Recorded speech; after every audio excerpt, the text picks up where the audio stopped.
Ayurveda comes into three packets. One packet is all about your diet and lifestyle. Right. Second segment of Ayurveda is detox. And the third principle which Ayurveda works is nourishment.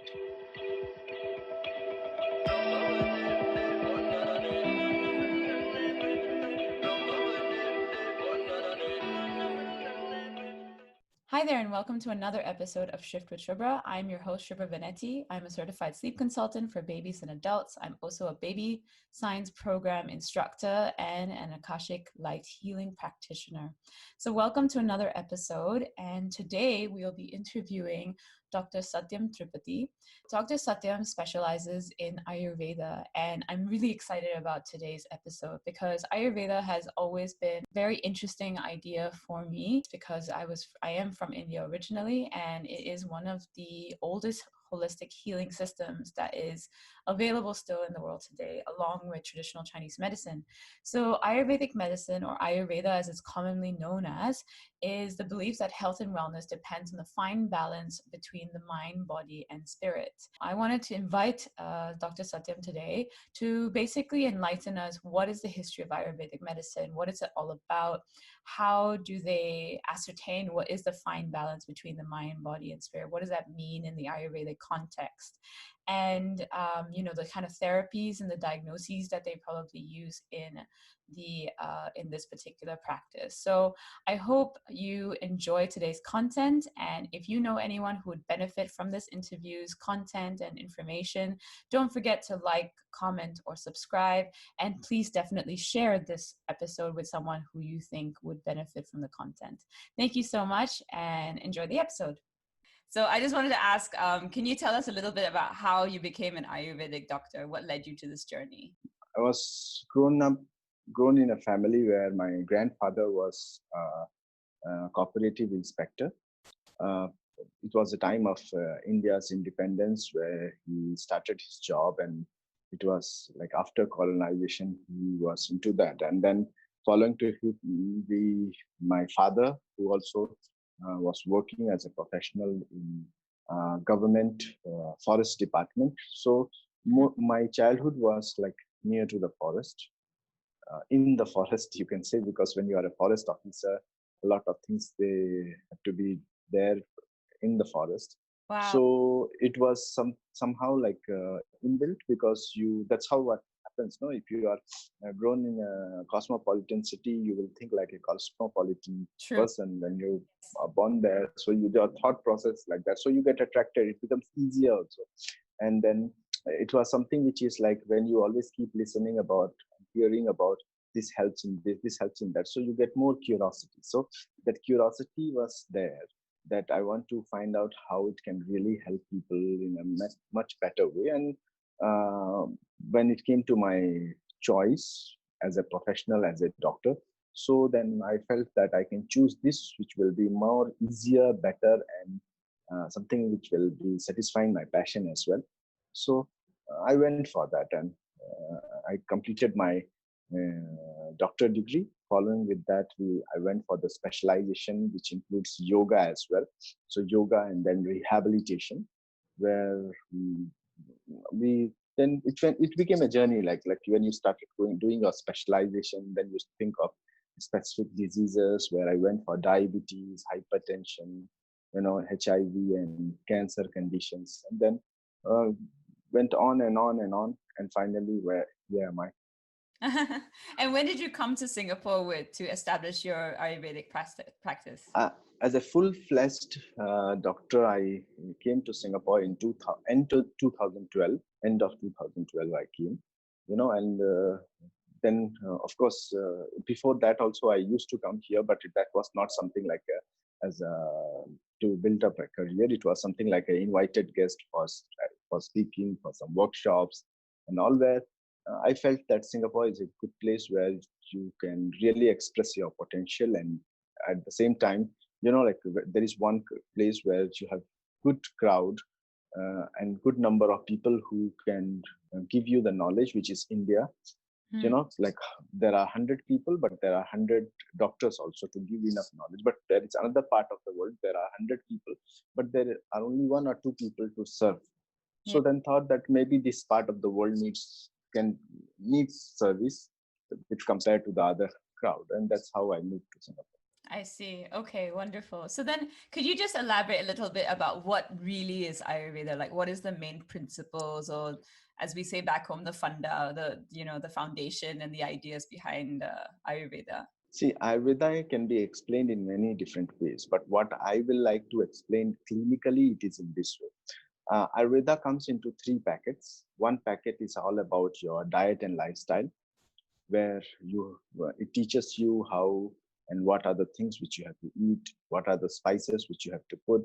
If not spices, those spices are now replaced by some supplements as well. Like turmeric is also a supplement nowadays.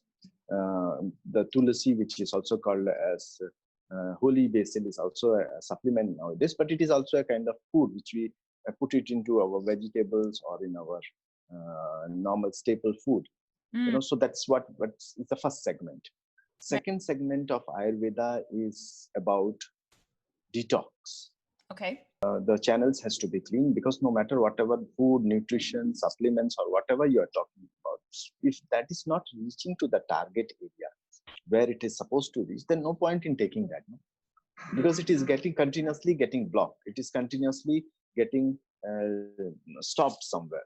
So that's how the patient come to me, and then when I will be asking them to take some food or something, they'll say like, doctor, it doesn't work and this, and then I have to tell them the exact thing that why it doesn't work. So it happens to many common people, like whom you will be also meeting, maybe to you also, that if you eat this, it doesn't work. But because we have channels all over the body: digestive channel, respiratory channel, excretory channel. So these are all channels over channels in your body. Even blood vessels, the arteries and veins are also channels. So these are channels, and channels have blockage.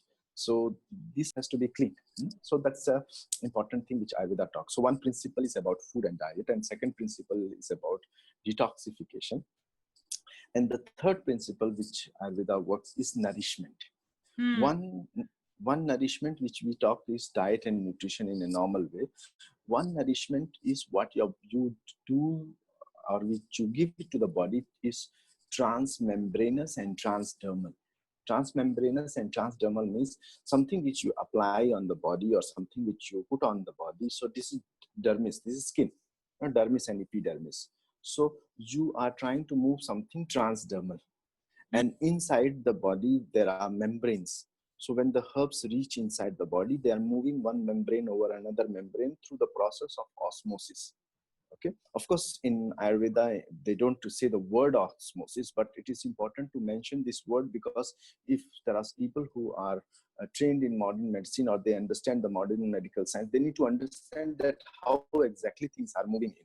No? Otherwise, it will look like a mysterious science I'm talking about. So transdermal and transmembranal things has to be done. That includes therapy in yoga. People go for different kind of therapy in yoga, which can be done on the head, which can be done on the eyes, which can be done on the nose, which can be done on the heart, which can be done on the spine, which can be done on the knee. So what is that Ayurveda is doing is transdermal and transmembranal. So Ayurveda is a combination of daily diet and lifestyle. Second thing is as a therapy, and the third thing is as a detox. And all these things are encompassed by the 3 parameters which ultimately work, which we call it as Vata, Pitta, and Kapha. Okay. So Vata, Pitta, and Kapha is like a wrapper, outside. Everything has to go through. Like if you want to go in, you have to break the wrapper, you have to open the wrapper, right? So you have to understand Vata, Pitta, and Kapha so that you can go inside, right? And along with that, when you open the wrapper, you also have a hard case, inside the gift is packed. So the hard case is 7 tissues in our bodies, which are rasa, rakta, mamsa, meda, asti, majja, shukra, which means plasma, blood, muscle fat, bone marrow, adipose tissues, and finally, which is the sperm and ovum, reproductive cells.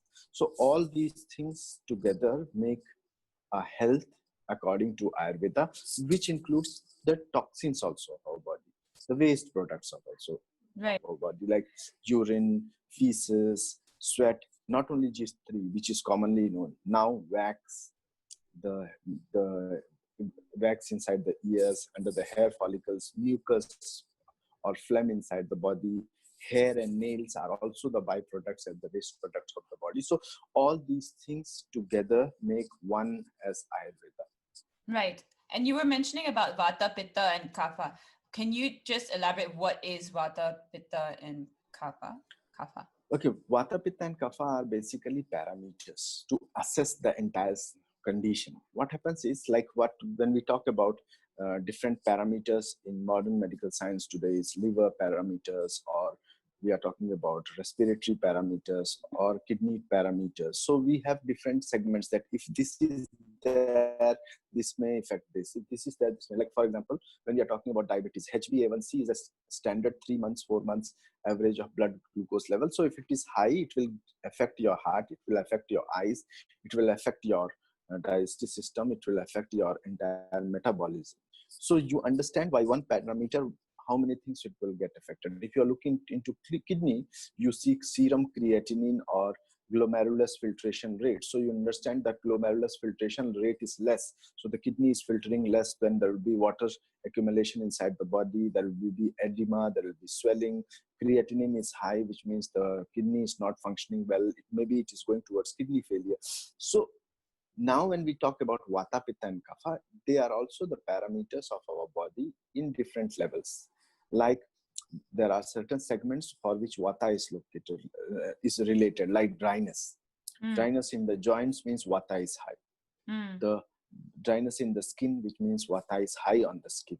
So in different place, Vata is high. If the Vata is high in the brain, Vata is combination of wind and space. So anything which is moving is related to Vata. So when the Vata is high in the brain, which means your brain is functioning very fast, illogically. It's not logical. It can be illogical functioning of the brain. Something which we ultimately call it as madness. Sure. Mental illness as well. So Vata is high. When it comes to Pitta, Pitta is fire. Fire has transformation, which means now if Pitta is high in your brain, it will create a transformation, chemical secretions.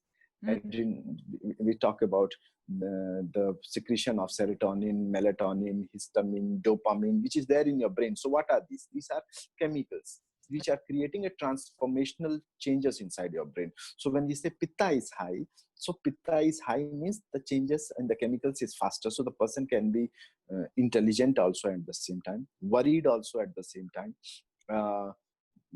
hyperactive also at the same time, in a positive way, in a negative way. That's a different thing. Okay, because that's the quality of the brain. One thing is functioning of the brain and one is quality of the brain, like which quality it is functioning. Right. So what then comes Kapha, which is a nutritional factor, which is a stable factor.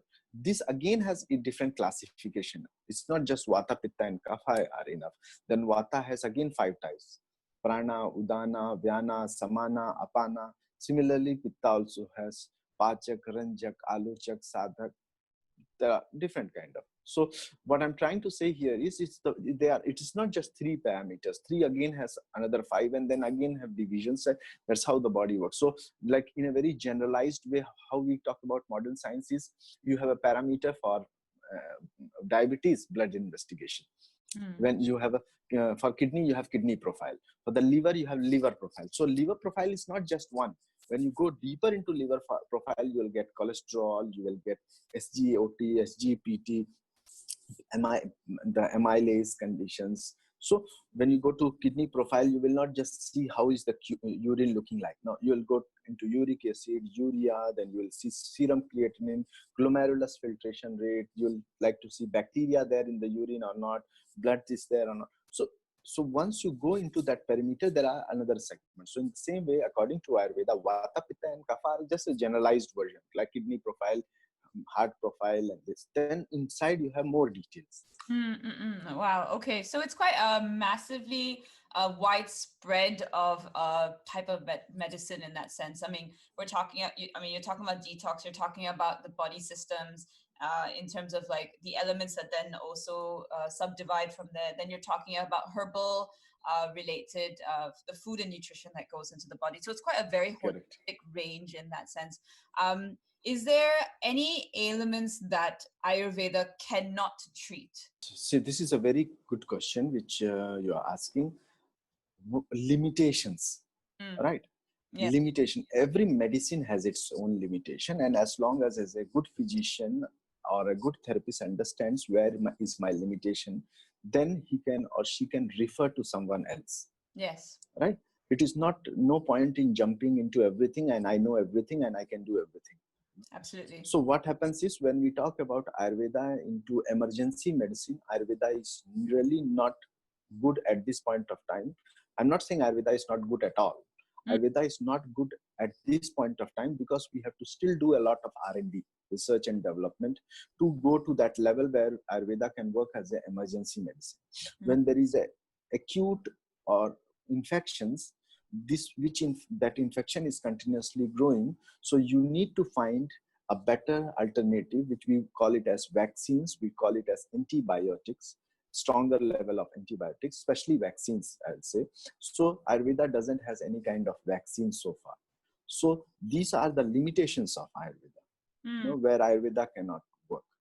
I'll not say cannot work, it's not yet ready to work. Maybe it was there in the past, but somehow all these things have not gone through R&D, because there are many literature where we see that you can do this and you will get this effect, you can do this, you'll get this effect. It is written, but written in a book doesn't justify that we can do it in today's world. Written 5,000 years ago is not considered as a validated science till it has not been has been reinvented or researched and has been really analyzed in the present criteria, because we are dealing with life of somebody, and that somebody can be someone's mother, someone's brother, someone's sister, someone's wife. So we have to understand that this R&D has to happen. And that's what we are actually trying to do in our Union Yoga Ayurveda here in Singapore, that we are the first school as well as clinic in Singapore who has tried to publish the research work, whatever we are able to do. And so far we are able to publish 2 research papers, on one on osteoporosis and yoga Ayurveda science, and the other on remission therapy for cancer patients. So although there are a lot of research happening all over the world, but when it comes to Ayurveda and yoga and in Singapore, so far we are the first institute, first clinic who has published in indexed international journal. Wow, congratulations. Okay. So then so basically Ayurveda can work in partnership with allopathy, with Western medicine pretty well. Yes. Of healing and restoration, and basically getting the person back to what would classify as perfect health for that person. But does it also like go into the range of, like, as you said, mental illnesses, for example? Is there any limitations for treatment, or does Ayurveda actually work really well for people with mental illnesses, for example? It works very well with mental illness, no doubt about it. As I said that, when we talk about mental illness, there is wide range of diseases again. When we talk about certain conditions like later level of schizophrenia, even in modern medicine, they will say that they don't have any treatment. So there are certain therapies which is including shocks which have been given to the patients. Again, there are a lot of articles.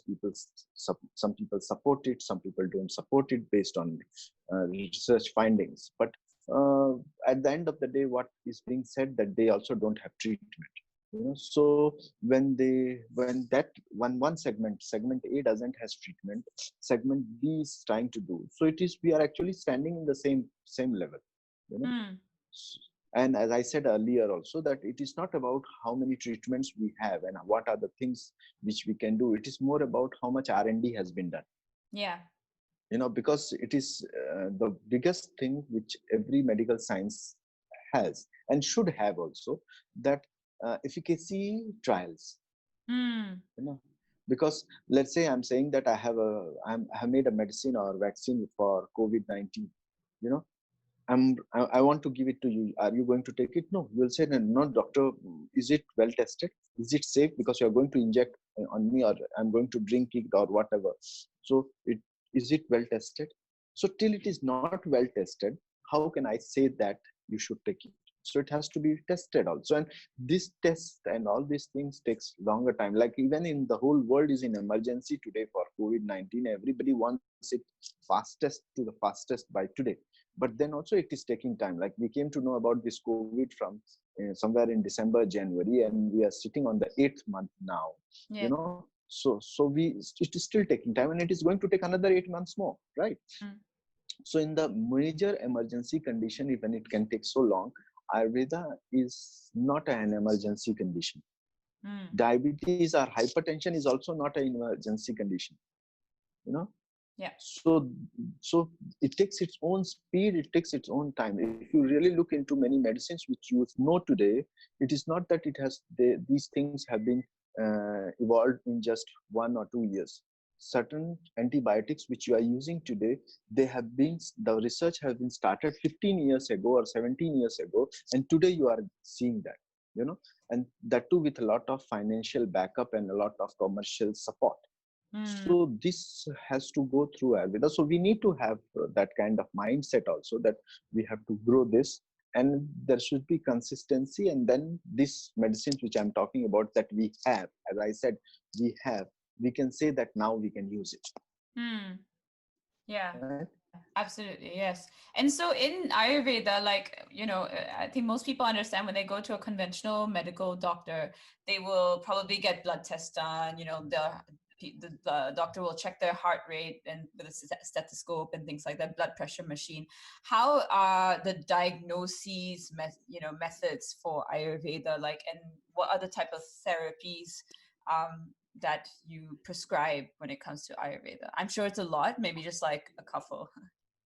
Okay, first suggestion is, when whoever is listening, our viewers and all, it is not that for Ayurveda we really need to invent or discover a new method of diagnosis. See, diagnosis is not a problem.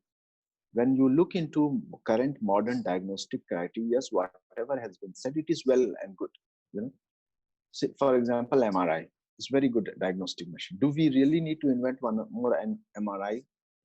No, right? Yes, we need to invent a better version of that. That's the difference. Like from MRI, we got a Doppler effect of MRI, then 3D MRI, then we have fMRI, which is functional MRI. That's a better version of that. So this is the work of doctors, engineers actually. It's not doctors' work.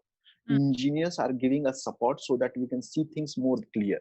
But ultimately, as a doctor, which is in Ayurveda or naturopathy or modern science, I'm not talking about TCM, but what I feel for them also, that we all want to see actually something similar.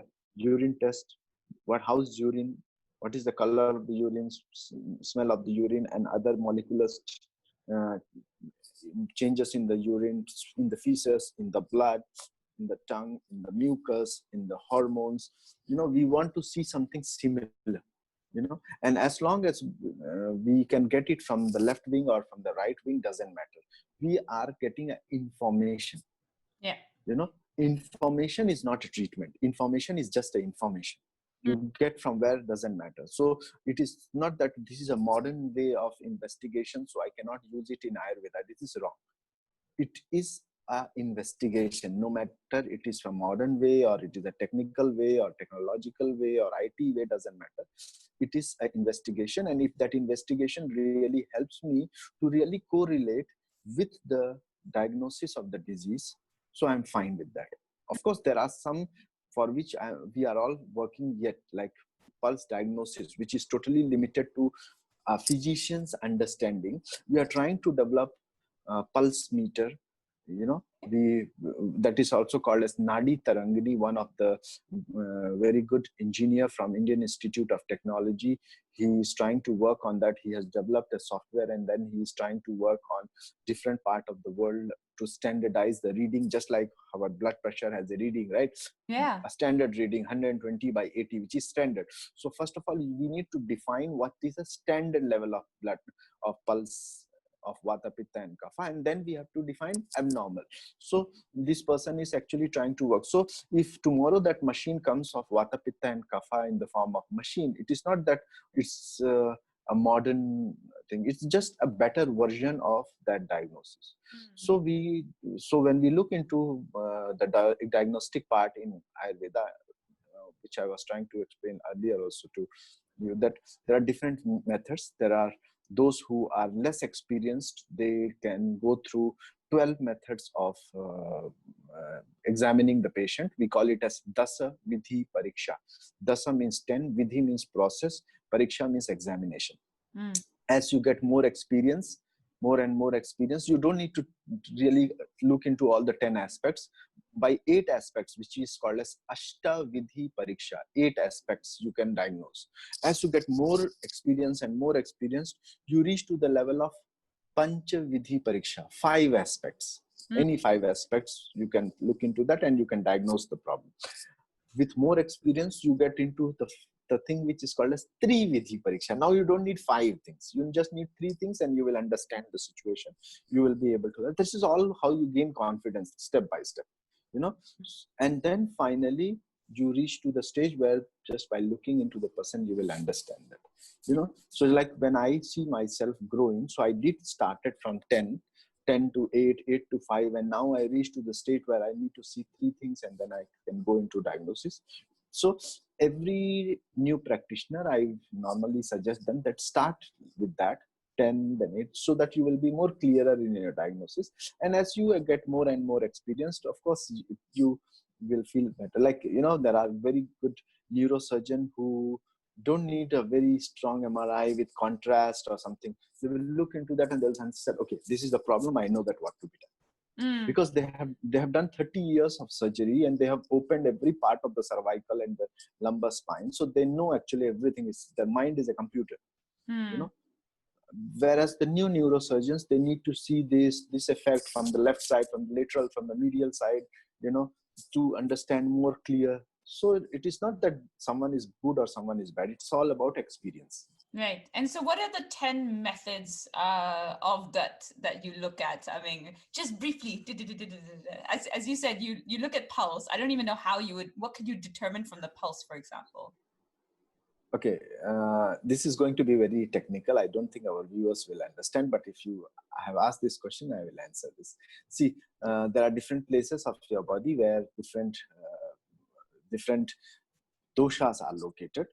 Okay. You know, where we call it as, when we talk about Vata, the seat of location is somewhere near to the rectum, Pakwasha, Kati, Sakti, etc., etc. So this is very clear, near to the pelvic region, near to the rectum area, near to the colon area, you know. Then when we go to the Pitta, which is located in the near to the umbilical region and above the umbilical region. So this is the Pitta. And then the third thing is Kapha, which is located at the chest and the throat area. So especially chest area. So then circulates there. So when we look into the 3 things, you know, when we do the pulse diagnosis, you know, so the 3 fingers actually are going to look into Vata, Pitta and Kapha, you know, and that's how you look into that. Then you start analyzing that which part the pulse is getting activated and with what rhythm. You know, if the rhythm is very fast, it means like a snake, we call it as Vata. When the rhythm is like jumping like a frog, then you will say that Pitta is more activated. Now Pitta is where in the stomach, you know, like then you have to start correlating all those things. I see. Then when you look into this, the pulse is moving like a tortoise, slow. So then you say like Kapha is more activated and Kapha is located here. In the Kapha, what is abnormal now? So then you see that which direction is actually the entire pulse is moving. So north, south, east, west, northeast, southwest. So in that direction, whichever is moving, which means that particular part has some problem. That's why the pulse is moving towards that direction.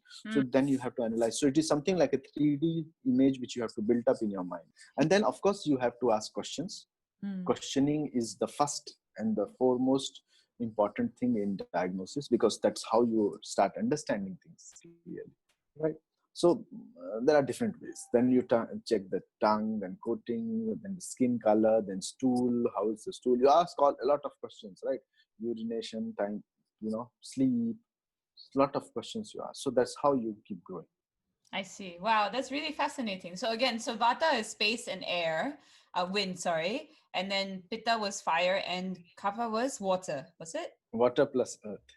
Water plus earth, right? Okay, okay. Very, very interesting. And in terms of the therapies that you would probably prescribe, what are the variations? So you did talk about like now turmeric comes in pill form. So basically, like certain herbs that now come in pill forms, maybe one of those therapies, for example.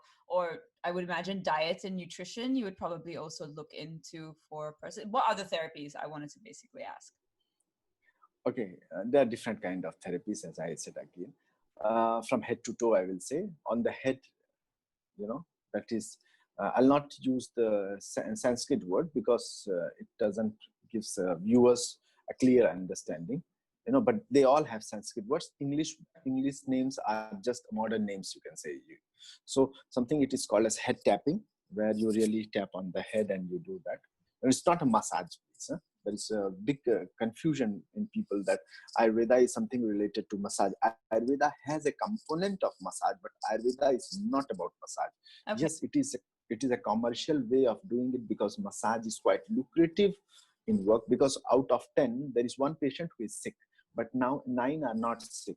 So if I am running a business and I'm thinking that I want to get more clients, so massage makes all 10 out of 10 come to the place.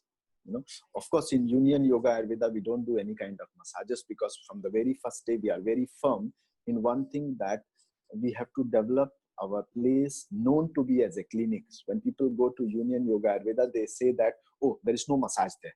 Yeah. You are sick, you have some problem, you go there as a clinic and they will treat you as a clinic with no massage. But if you want to do massage, there are a lot of good places in Little India. They are professional in Ayurveda massages. You please go there. And we also recommend, like if it is Ayurveda massage, you want massage, you go there. You are having something related to clinical problems, you come. So head tapping is not a massage. It is a tapping. Sutures on your sutures. So you have sutures on your head, and through that we are trying to do something which can be quite treatment based, herbal. You tap the head because it will stimulate the blood flow, or it stimulates the muscles, cranial muscles in that area, and that can allow the muscles to really absorb the herbs and can do the function which are very much important for the head region, which is the nervous system. And with the herbs are of course specialized only for the nervous system, so it works in that. So we don't do massage, but we tap, and then we do certain techniques, like we will use the heat to really dilate the blood vessels, then the herbs can seep in and then it can start working. So it is a process where person may, when the person comes here, they should be well clear and known that there is no massage, because the moment a person thinks of massage, he will think of relaxation, and when you are tapping someone, so they'll feel like, where is the relaxation here? yes. It's something else is going on. They are doing something, heat and this, something and that.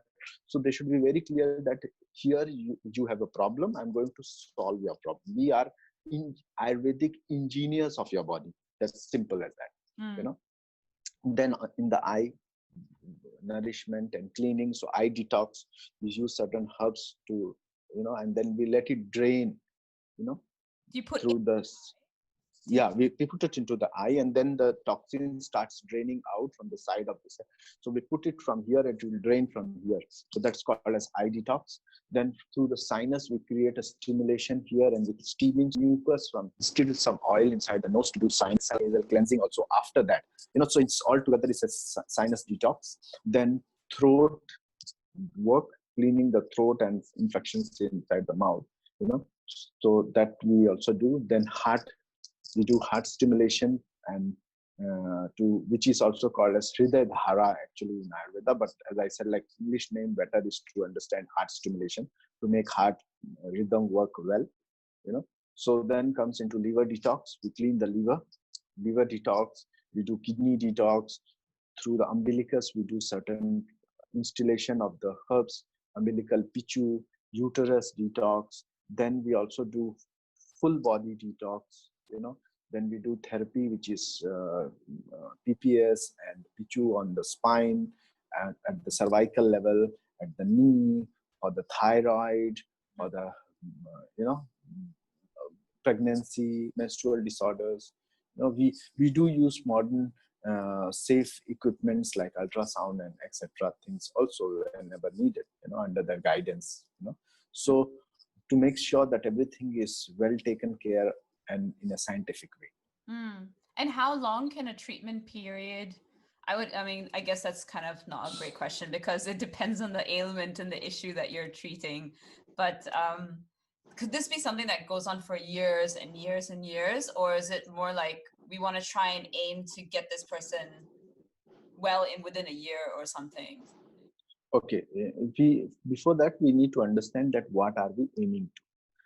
If a person comes to you with a pain and he says that I just want to get rid of this pain, enough.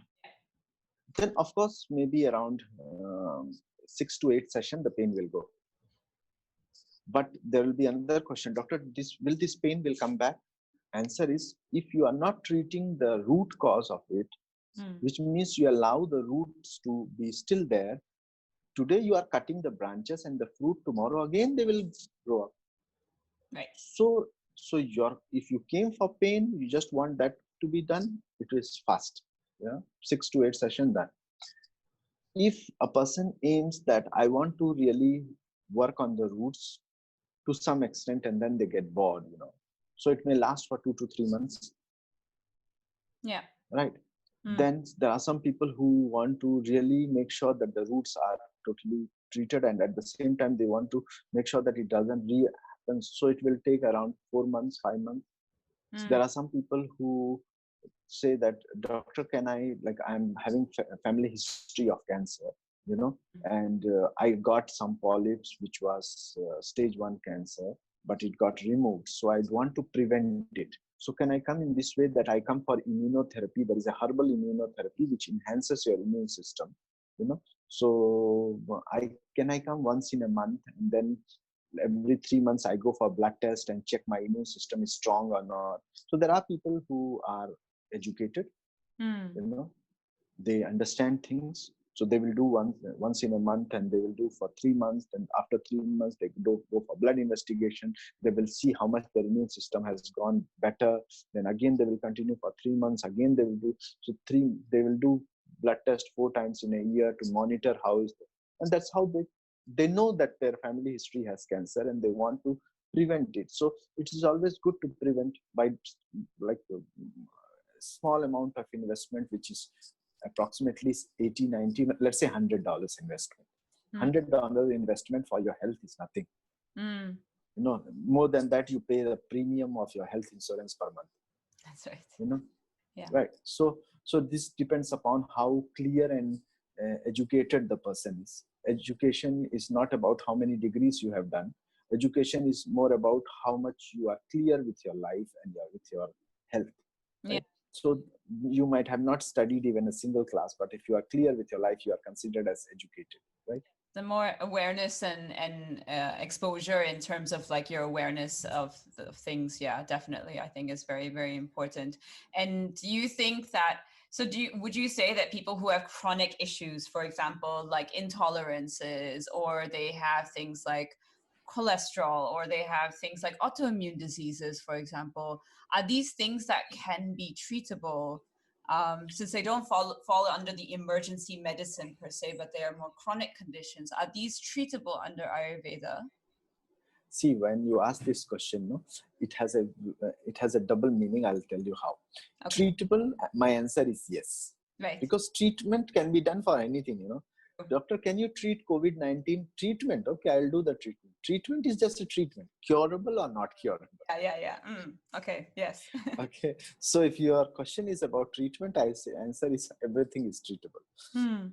Now question is curable, not curable. So there are 3 categories in the overall medical science. It is not just about Ayurveda, but Ayurveda says this with references that there are 3 kinds of diseases. One is called as curable, one is called as difficult to cure, and one is called as incurable but manageable.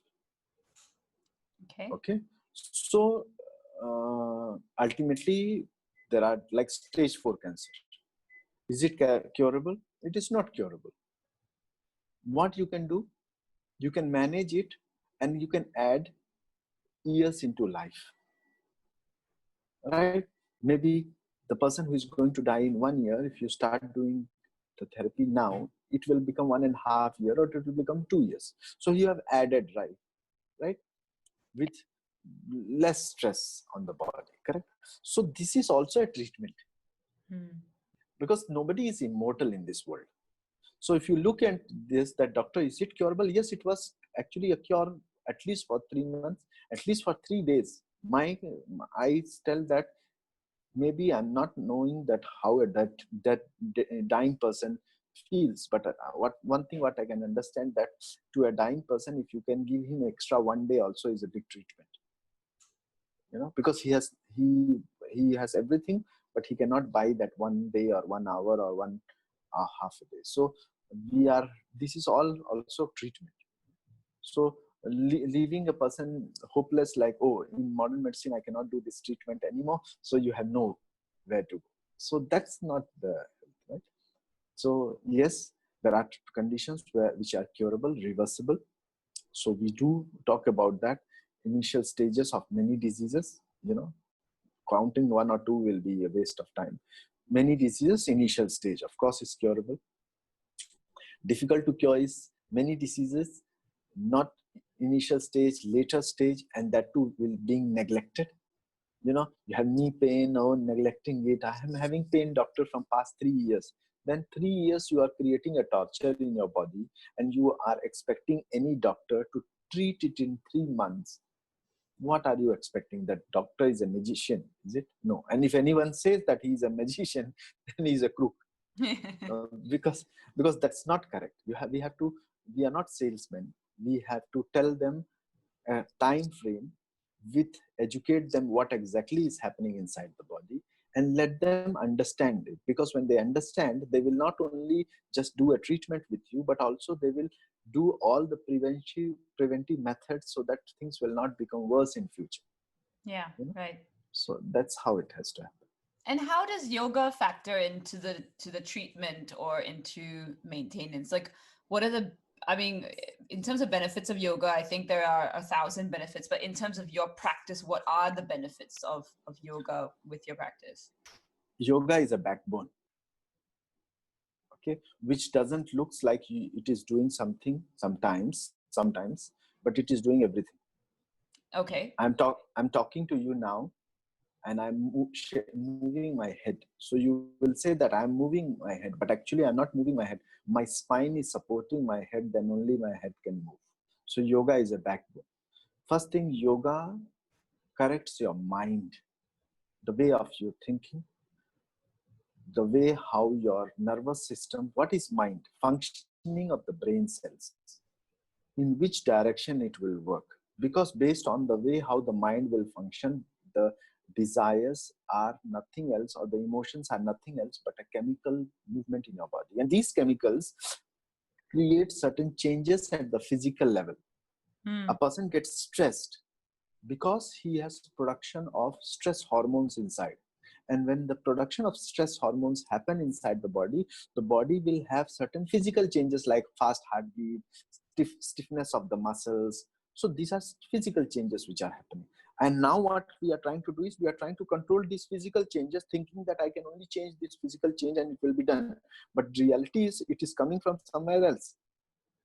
So yoga plays a very important role in meditation. It's a science of mind, point number one. There are many people who are living a very sedentary lifestyle, as I said about Ayurveda, that there are toxins which are blocking the thing. You can clean the place, but you need a daily routine. Right. Postures, asanas, they break your sedentary lifestyle routine, and they make your channels clean by daily sweating, by daily workout, and then it makes you more aware about your body. You start loving your body. Believe me, no matter how do you look, fat, ugly, doesn't matter. The moment you will start doing your yoga, you will start feeling that you have started loving your body. You start feeling that you are beautiful, you are good looking. Automatically, don't know from where maybe this is a magic of yoga, I'll say. This is the way how the person changes, he starts loving life, he starts eating well automatically. This is an automatic side effects of yoga. When people say side effects, yoga has side effects, but a better version of side effects. You start loving people, you start being cheerful, you start being happy, you start taking care of the body, you start uh, breaking the sedentary lifestyle regime, and all those things you start doing it. And then along with that, there are there are components of breathing. So when you start breathing, you have more and more oxygen intake, the oxygen which is creating a proper oxidation and the reduction process inside the body, and the entire metabolism starts getting corrected. So in terms of what is the change or what is the shift that you want to create with Ayurveda? Okay, this is a mission and vision with which I started doing my work in Singapore, I'll say. Of course, that is from quite earlier, but in Singapore, I'll say, it's very important to fix proper standards. Everybody is doing good work. I have no question about someone is doing bad or whatever, but it is very important to fix proper standards of treatment, of evaluation, and as well as guidance, education, we can say. Yeah. Not every Tom, Dick, and Harry who knows how to do massage should not become a therapist. Yeah. Because this is the way how we are actually bringing the science in a civilized society in a proper way. Everyone, whoever is educated, they should be somewhere educated in modern science also, to understand that how to bring the linkage between ancient and the modern science, because the fact of life is, today, if something which is not connected to technology is not being respected, it's well and clear. Even pen and paper are going to be changed into iPads and iPens. So we are going into that era. And if you still try to be ancient and thinking that you are going to sit at Himalayas and find a herb in Himalayan roots, then you are talking about fantasy, which is good in Hollywood movies, but not in real life.